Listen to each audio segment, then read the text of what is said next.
Assalamualaikum warahmatullahi wabarakatuh. Saya Nur Fazira binti Muhammad Azmi. Menurut Datuk Seri Mustafa Mohamad iaitu bekas Menteri Perdagangan Antarabangsa dan Industri Malaysia, agenda perpaduan perlu dititik beratkan kerana melalui bersatu hati kita dapat mencapai sebuah negara yang aman, damai dan rakyatnya sentiasa mementingkan perpaduan.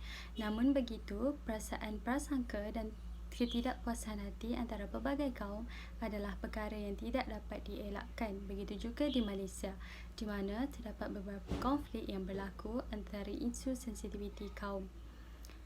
Antaranya ialah isu pemandu mabuk, di mana pada tahun ini sahaja terdapat 12 kes kemalangan jalan raya yang disebabkan oleh pemandu mabuk dan 7 daripadanya telah menyebabkan kematian.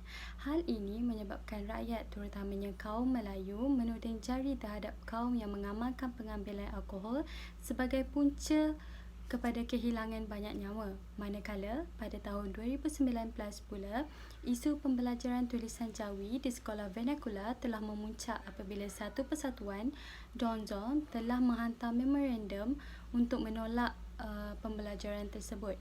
Manakala pada tahun 2018, isu Muhammad Adib iaitu seorang anggota bomba dan penyelamat telah meninggal dunia dalam satu rusuhan akibat daripada cedera parah. Hal ini telah menyebabkan rakyat menuding jari terhadap kaum kaum India kerana telah melakukan rusuhan tersebut yang menyebabkan kehilangan seorang pejuang negara. Jikalau pada satu ketika dahulu kita dapat hidup dalam perpaduan dalam pelbagai kaum sehingga dikagumi negara luar, mengapakah ikatan tersebut semakin renggang? Di manakah punca terjadinya masalah ini?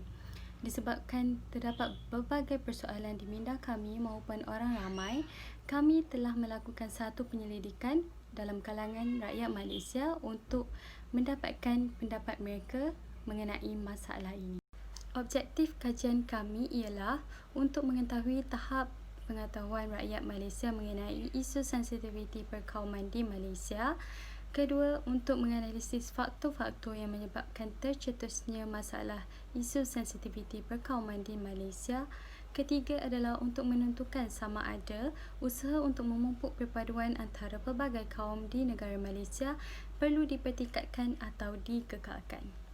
Assalamualaikum, nama saya Nur Iwani binti Elias, nombor matrik 2019-324161. Saya akan meneruskan pembentangan mengenai kepentingan kajian dan juga skop kajian. Kajian dijalankan bagi mengenal pasti kesedaran dan pengetahuan masyarakat di Malaysia mengenai isu sensitiviti perkauman yang semakin kerap berlaku sejak kebelakangan ini. Akhbar, televisyen dan media sosial banyak memaparkan mengenai perkembangan isu sensitiviti perkauman. Oleh itu, rakyat Malaysia menggunakan medium terbabit bagi membolehkan mereka dapat kesedaran dan pengetahuan mengenai isu terbabit. Kajian mendapati bahawa tahap kesedaran rakyat Malaysia di tahap yang tinggi melalui borang maklum balas yang telah diedarkan. Selain itu, kajian dijalankan bagi mendapatkan pendapat, pandangan serta tindakan susulan rakyat Malaysia berkaitan isu sensitiviti perkauman yang berlaku.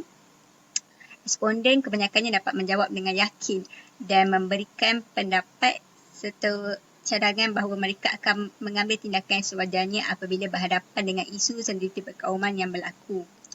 Selain itu, ia juga bertujuan bagi memberi pemahaman lebih mendalam kepada pengkaji berkenaan isu sensitiviti perkauman terutamanya di Malaysia. Pengkaji iaitu kami, ahli kumpulan, dapat memahami dengan lebih mendalam mengenai isu sensitiviti perkauman melalui rujukan di internet dan juga artikel yang telah dirujuk. Selain itu, ia juga bagi menyuntik kesedaran di kalangan rakyat Malaysia mengenai kepentingan sensitiviti perkauman di negara Malaysia. Rakyat Malaysia terdiri daripada rakyat yang berbilang kaum, agama dan juga bangsa. Oleh itu, rakyat Malaysia hendaklah hidup sentiasa bersatu padu dan harmoni antara satu sama lain. Seterusnya, skop kajian. Kajian dijalankan melalui borang soal sidik yang telah diedarkan secara atas talian iaitu Google Form. Borang telah diedarkan kepada responden yang terdiri daripada rakyat yang berumur 18 tahun ke atas yang menetap di negara Malaysia. Pada usia ini, rakyat dikatakan sudah dapat memahami dan mengetahui mengenai isu sensitiviti perkauman yang berlaku di Malaysia. Seramai 103 orang responden telah terlibat memberi maklum balas dengan menjawab soalan yang telah ditentukan. Pada ketika ini, rakyat banyak meluangkan masa di internet. Oleh itu, mereka dapat memberikan maklum balas yang cepat. Soalan mengandungi pilihan jawapan dan soalan terbuka berkaitan isu sensitif berkauman di Malaysia. Kajian ini mengenal pasti dan menumpukan kepada kesedaran dan pengetahuan seterusnya mengenai faktor yang menyebabkan timbulnya isu sensitif berkauman yang berlaku di Malaysia serta pendapat dan tindakan masyarakat untuk mengatasinya. Kajian juga merujuk kepada artikel dan maklumat di internet, terutamanya 5 tahun yang lepas. Diharapkan dengan kajian yang dijalankan ini dapat menimbulkan kesedaran yang tinggi mengenai isu sensitif berkauman yang berlaku di negara Malaysia dan rakyat Malaysia sentiasa menjaga perpaduan. Assalamualaikum warahmatullahi wabarakatuh. Nama saya Noliana binti Muhammad Ramlan. Seperti yang kita tahu, konflik mengenai perkauman sering terjadi apabila melibatkan dengan isu politik, ekonomi, agama dan sebagainya. Sebelum kita merungkai dengan lebih lanjut, kita perlu tahu apakah definisi perkauman.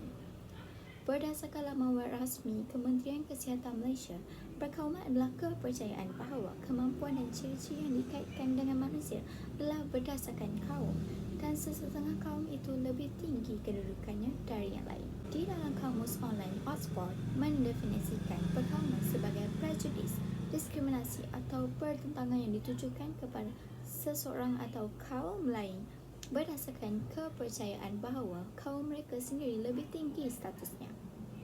Disebabkan perbezaan inilah yang telah mencetuskan konflik dalam bersatu padu. Antara isu konflik tersebut adalah dari segi ekonomi. Nur Azuki Yusof menyatakan konflik mengenai ekonomi wujud melibatkan soal autonomi dan monopoli kuasa ekonomi. Bekas Perdana Menteri Malaysia Tun Dr. Mahathir menyatakan curang pendapatan ekonomi mampu mencetuskan keadaan tidak harmoni melibatkan jurang antara kaum yang berlainan. Meskipun dasar ekonomi baru telah dilaksanakan. Dari segi politik, menurut saudara Arif Shalfan di dalam rencananya, perkauman merupakan satu sistem di mana ia telah diinstitusikan melalui dasar pecah dan perintah semasa zaman penjajahan dahulu. Sistem ini dikatakan wujud daripada propaganda kerajaan dan pendukung sistem kapitalis bagi memastikan rakyat dipecah belah mengikut kaum, agama dan kebudayaan untuk mewujudkan keseimbangan politik dan tidak mengganggu usaha kapitalisme. Ketua Menteri Melaka Adli Zahiri menyatakan medan politik seharusnya digunakan oleh orang politik bagi mengutamakan kepentingan rakyat dengan cara berlumba siapa yang terbaik untuk memberikan perkhidmatan yang terbaik kepada rakyatnya.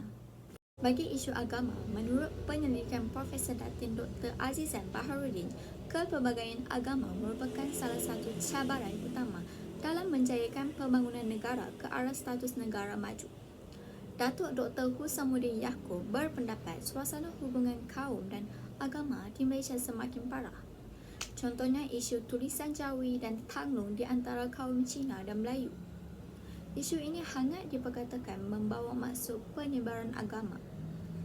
TMC berpendapat di dalam rencananya, isu ini langsung tidak melibatkan sebarang unsur agama. Oleh itu, Datuk Dr. Husamuddin Yaakob menegaskan pihak media perlu mengambil peranan dalam menjaga sensitiviti perkauman supaya tidak melarat. TMC juga menyokong dengan berkata isu ini dapat diredakan jika kerajaan menggunakan media massa untuk menerangkan dengan lebih lanjut mengenai hal-hal yang mengelirukan rakyat. Untuk disimpulkan bagi isu sensitiviti ini, Sharifah Dayana Sheikh Bakri berkata setiap orang bebas untuk menyuarakan pendapat masing-masing, tetapi perlu mengambil kira sensitiviti kaum di negara kita. Tokoh bekas Perdana Menteri Tun Dr. Mahathir mengatakan sekiranya anda menyentuh sensitiviti sesuatu kaum atau melanggar perlembagaan, ia bukan saja akan mewujudkan kekacauan dan ketidakstabilan, tetapi ia akan menyebabkan kemiskinan di negara kita. Oleh itu, sebagai rakyat Malaysia, kita perlulah menjaga sensitiviti semua pihak. Assalamualaikum, nama saya Farah Liana. Saya akan bercakap tentang metodologi dan juga dapatan kajian. Seterusnya, metodologi kajian. Penyelidikan tentang faktor-faktor yang menyumbang kepada konflik isu sensitif antara kaum di Malaysia telah dilakukan secara berikut, iaitu Google Form dan juga artikel dari sumber yang rasmi. Dapatan kajian pula, berdasarkan borang kaji selidik yang telah dikeluarkan, terdapat 103 responden yang mengambil bahagian. Borang kaji selidik tersebut terdapat 10 soalan yang terdiri daripada 7 soalan bersama pilihan jawapan dan 3 soalan bersama jawapan pendek daripada responden. Mari kita sama-sama lihat 10 soalan tersebut. Soalan 1, berapakah umur anda? Jadi berdasarkan carta pai 1 di atas, ramai 64 responden bersamaan dengan 62.1% adalah daripada kategori umur 18 tahun hingga 22 tahun.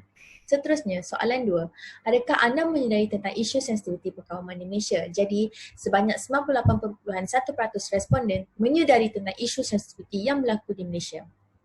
Seterusnya, soalan 3, adakah anda senang untuk berteman dengan kenalan yang berlainan kaum? Jadi, 94.2% bersetuju bahawa mereka berasa senang untuk berteman dengan kenalan yang berlainan kaum.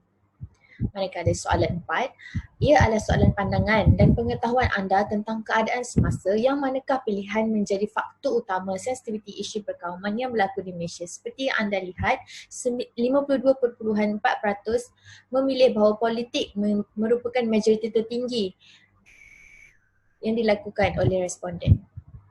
Seterusnya, sebagai seorang rakyat Malaysia, apakah antara unsur yang paling penting dalam membina kesepaduan kaum di Malaysia? Jadi sebanyak 87.4% responden telah memilih interaksi sesama bangsa sebagai unsur yang paling penting dalam membina kesepaduan kaum di Malaysia. Seterusnya, pada pendapat anda, golongan manakah yang paling terkesan dengan isu sensitiviti perkauman?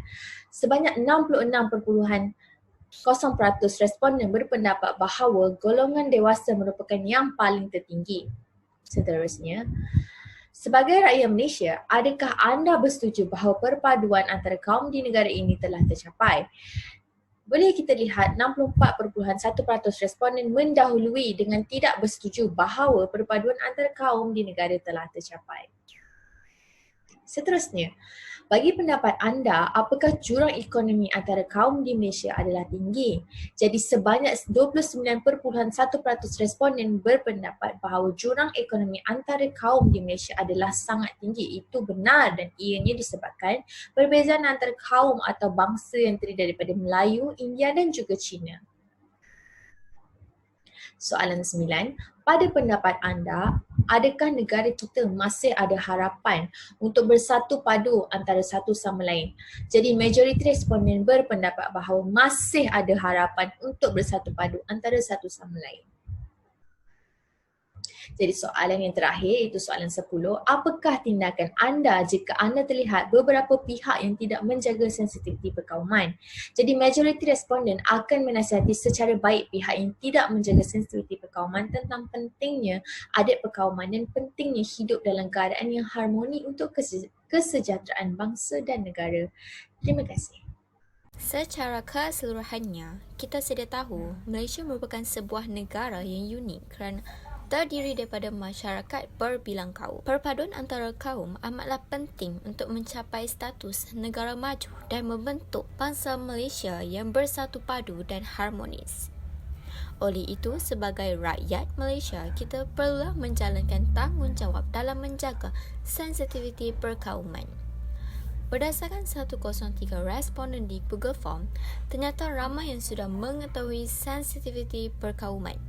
Oleh itu, kita perlu kekalkan perpaduan dan menjaga sensitiviti agar aspirasi kepimpinan negara untuk menjadi negara maju dapat direalisasikan.